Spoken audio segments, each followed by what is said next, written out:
The internet never really forgets, and that is the part a lot of people try to avoid when cleanup mode kicks in. Videos get deleted, posts disappear, accounts get wiped, and suddenly it looks like entire chapters of someone's past vanished overnight. But online, things almost always leave a trail behind. Screenshots get saved, clips get reposted, and old interviews have a way of resurfacing years later when nobody expects it. And when those older clips come back around, they grab attention fast. That is exactly what has been happening with Erika Kirk over the past year. I do think it should be legalized, so just take this miniature journey with me for just a second, and instead of looking at the negative side, let's look at the positive side real quick. After watching several documentaries, I do think it should be legalized because it not only has some remedies to some modern day medicines that we use, but it also can be taxed so we can get some extra stimulus money, just a thought. And on top of that, I think that as our country is evolving and things are happening around the world, we really need to start taking into consideration just some alternatives to things. So I think we need to see both sides of this. So open dialogue, I'm all for it. US, currently a lot of states have been raising bills to legalize recreational marijuana use for adults over the age of 21. I was just wondering what your opinion would be on that. I lose the audience every time on this, but I don't care. I'm very much against the use of marijuana, both personally and legally, and I'm happy to debate it if you guys want. So the best argument, and I'm booing and people are cooing, it's fine, I'll try to prove you wrong. The best argument is why should the government be involved in it? That's the best argument. However, if you for a second think that it is admirable and good to put a psychoactive chemical, marijuana, in your body and think that it's great for you, I think you got another thing coming. Whether it be psychosis, increase in hospitalization, increase in depression, increase in anxiety, and the stories after stories that show the impact of marijuana on people's own mental health is extraordinary. Old clips and past appearances connected to her have slowly started popping up again across social media. Not in one massive drop, not in one big reveal, but piece by piece. An old interview here, a past project there, a forgotten appearance suddenly landing on someone's timeline. And every time it happens, people react. They are not just watching and scrolling past either. They pause, replay, and take a second look because something feels off compared to the image they thought they knew. That contrast is what keeps the conversation alive. And it is a big reason people keep paying attention as more clips continue to surface. The version of her in those older clips feels completely different from who people think she is now. And that contrast hits instantly, no warning. It stands out so much that a lot of viewers immediately try to explain it away. Some claim the clips are misleading, edited weird, or pulled out of context on purpose. Others say the internet twisted things to make it look worse than it really is. That reaction makes sense though. Trying to accept two totally different public images at once can feel uncomfortable. But this is where those explanations start to fall apart. These clips are not just random gossip floating around for clicks. They are not fake visuals or stitched together for attention. The footage people are reacting to appears to come from her earlier public life, recorded way before anyone thought it would resurface like this today. And the wild part? There is no need for dramatic edits or extra narration to make it hit hard. No special effects, no over-the-top commentary. It is just old footage being seen through a new lens. That alone is enough to spark reactions and get people talking fast. Once these clips start making rounds again, they do more than just trend. They raise bigger questions. People start wondering if the image they see today actually lines up with who she was before. And that tension is exactly what keeps the conversation alive online. Do you need an excuse to smile today? Welcome to Daily Delights, your daily dose of tasty tidbits that will get you revved up for the... I have respect for the individuals that are in the pornography industry, not because they're degrading women or anything like that, but because that's their field and they are professionals. So I give them credit for being able to have a job and make money and stimulate the economy that way. But I think that there needs to be a way to shield it from the overall public, such as the kids. Keep it away from them. But in general, that's a tough one. I really have to say that we live in a free country. So if you want to watch it, turn on your pay-per-view. If not, then why don't you turn on something else that's a little bit more G-rated? Just a thought. People are not just reacting to the footage itself.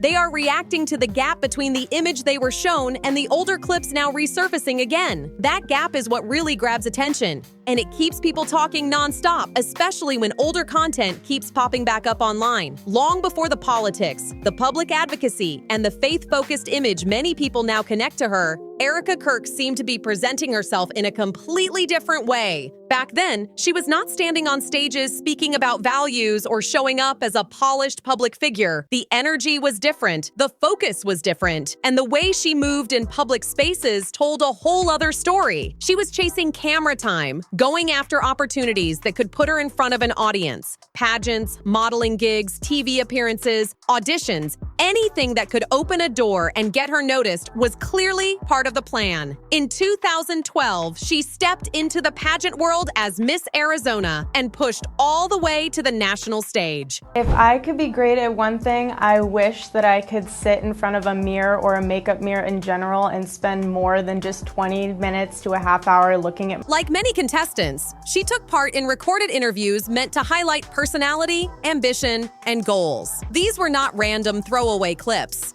They were filmed professionally, shared publicly, and intended to be seen at the time. But as the years passed, those moments slowly faded out of focus, getting buried under waves of new content and endless online noise. For a long time, almost nobody paid attention to those interviews. They just sat there, unnoticed, collecting dust in the background. But now that some of them are being seen again, people are looking at them in a completely different way, and the reaction is instant. In one segment, she was asked a simple question: what skill do you most wish you could improve? Instead of giving a serious or inspiring answer, she laughed and said she wished she could spend more than 20 minutes staring in the mirror doing her makeup. That moment might seem small at first, but it hit people way harder than expected. Now, that comment did not land smoothly. To many viewers, it came off awkward, a bit shallow, and far from what pageant audiences usually expect to hear. People were waiting for something meaningful, answers about charity, education, or personal growth, but instead, they got a light comment about makeup and mirror time.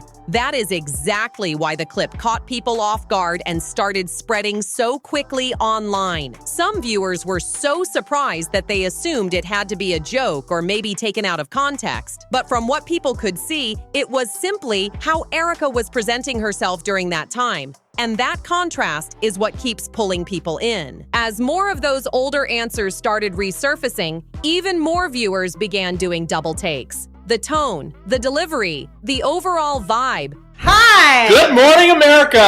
I've lived in China, I've lived in Chongqing, I've been to Romania, I've been to Croatia, lived in Puerto Rico for a little bit. Really handsome. You look gorgeous. Are you fixing my... I got a little bacon. Babe, that's deep in there. Give them a cleavage? People want cleavage. Showcase it. Sex sells, babe. Sex sells. That's me. That's against religion. It's not. It's within the confines of marriage.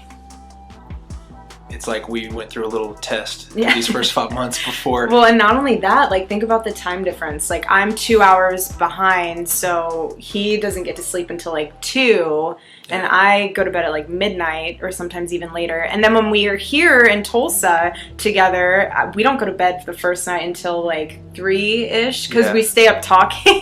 It all felt very different from the image many people recognize today. And that disconnect is what keeps the conversation going strong. When the conversation shifted to topics connected to the adult entertainment industry, her response was not what many viewers expected at all. Instead of a harsh or emotional reaction, she gave a more measured take, talking about respecting people's choices and keeping her tone practical rather than intense. That answer stood out immediately because it felt very different from the faith-centered, values-driven image many people now associate with her today. The contrast was not subtle. It was the kind that makes people pause and really think about what they are hearing. Then the topic moved to marijuana legalization, and once again, the response caught viewers off guard. Rather than framing it in a strongly moral or emotional way, she spoke about medical use, tax revenue, and the importance of open public discussion. The tone was calm, almost policy-focused, and that is exactly what made people stop and take a second look. When compared to the image she would later align herself with, the difference was hard to ignore. Let's challenge the legalization advocates. Advocates for the legalization of marijuana have made promises throughout the years. Legalize weed and you'll get these things. They say less kids will use it because it will be legalized. They say the cartels will be weakened if it gets legalized. And number 3, that we will be able to go after harder drugs and that generally drug use will go down. And then finally, crime will go down. In every state where it's legalized, we have seen more kids use marijuana, not less kids use marijuana. The cartels are richer and stronger and more profitable than ever before. Drug use across the country has gone up, and it has not resulted in safer marijuana being consumed. The black market is actually stronger than ever. So almost every single lie, and crime is also going up. And by the way, I think I smell weed right now. It's disgusting. And almost every single lie they've told us has been proven incorrect. On their own, none of these older comments would necessarily seem huge. People grow, perspectives shift, and a lot can change over a decade. That part is completely normal and widely understood, but that is not what grabbed attention here. What really stood out was the clear contrast between the two versions people feel they are seeing, and that gap is what keeps fueling curiosity and ongoing conversation online. The timing in my life is perfect for this opportunity. I'm at a great point, just career-wise, to be able to take on this type of endeavor. And I feel like I have something very unique to offer this whole experience in general. Like I said, I'm very coachable, I'm very trainable.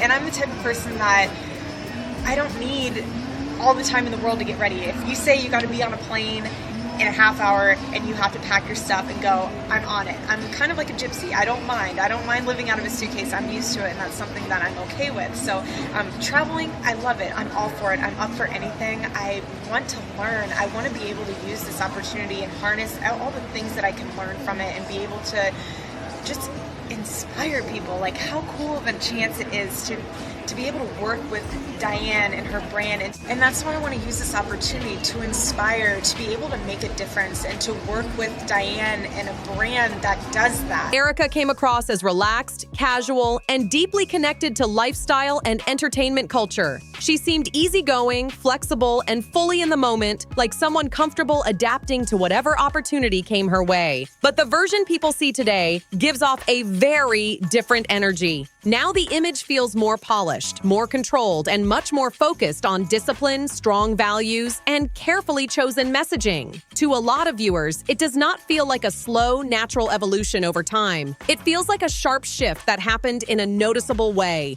And when that gap between past and present looks that wide, people are going to start asking questions. Not quietly either. This kind of change grabs attention fast and keeps people watching closely to figure it out. It also did not stop with pageant clips. Once people started digging deeper, more past appearances and older projects began resurfacing. Long before politics entered the picture, Erika seemed fully locked in on media and entertainment opportunities. We are talking reality show auditions, hosting gigs, music video appearances, and small acting roles. Anywhere she could get a foot in the door, she was there, making it happen. She also worked with acting coaches and kept building a modeling resume that helped her move through bigger media circles. This did not look like casual effort here and there. It looked focused, intentional, and driven, like someone seriously chasing opportunities and staying ready for the next big break. There are even clips of her speaking confidently about her goals, talking about how comfortable she was with constant travel and explaining how she could adjust to whatever the job demanded. She described herself as adaptable, coachable, and always ready for the next opportunity. The overall vibe leaned heavily toward media, hustle, and on-camera ambition. Far more than anything, people now connect with public advocacy or values-driven messaging. That is exactly why some viewers say the older image feels so different. It looked like someone pushing hard for bigger platforms, stronger connections, and more visibility in a highly competitive space. That kind of grind is not unusual in entertainment, but what makes it stand out now is how sharply it contrasts with the more reserved and carefully controlled image people see today. Once people started digging into her past, her public connections began getting more attention too. Before Charlie entered the picture, online followers pointed to earlier interactions involving athletes, media personalities, and other public figures. Old comments, social posts, and networking moments started resurfacing again, and they did not go unnoticed. On their own, none of those moments automatically mean anything dramatic. Plenty of people move like that when they are building a presence in media circles. But for many viewers, it was not just about what she did. It was the tone, the energy, and the level of ambition behind it that felt completely different. To them, it all seemed like it came from a totally separate chapter of her life. And then came the relationship that appeared to shift her public image in a major way, adding even more curiosity to everything people were already noticing. After meeting Charli, the image people saw online did not just slowly evolve, it shifted fast. The entertainment-focused version of her faded into the background, and in its place came a much more faith-centered and conservative public persona. The change was so clear that many people felt like they were looking at two completely different versions of the same person. Supporters viewed it as growth, maturity, and stepping into a new chapter of life. But critics saw something else entirely. To them, it did not feel gradual or natural. It looked more like a deliberate image shift with a clear purpose behind it. Then, after Charli's passing, the spotlight grew even stronger. With that loss came more visibility. She began speaking publicly, leading projects, and positioning herself as someone carrying forward his legacy. And when that kind of attention hits,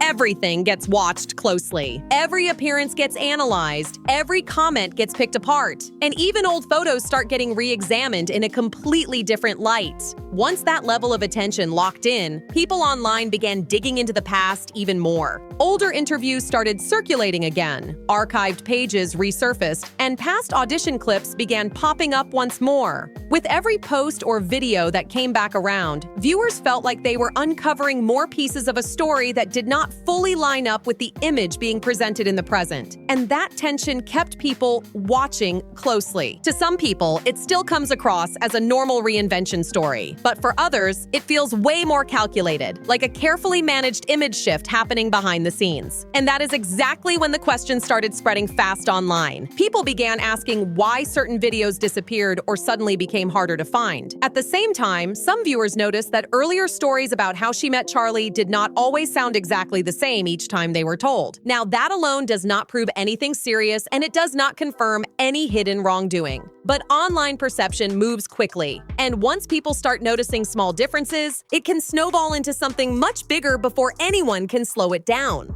What once looked like a simple, polished backstory now feels a lot more layered to many viewers. The resurfacing clips, past appearances, and shifting details are making the overall picture seem more complex than it first appeared. Now, the narrative people talk about feels like a mix of pageants, auditions, entertainment goals, political influence, and a tightly managed public image, all blended into one story. And with every older clip that pops back up, more people start asking the same question again and again. Are viewers really seeing the full picture today, or just the version that was meant to be seen? Maybe it is genuine personal growth. Maybe it is a strategic shift. Or maybe the truth sits somewhere in the middle, and that all depends on who is watching and how they choose to interpret it. Some people see growth and maturity over time, while others see details that feel harder and harder to ignore. But one thing is clear. The internet keeps receipts, and as long as older footage and past clips keep resurfacing, this conversation around Erika Kirk is not slowing down anytime soon.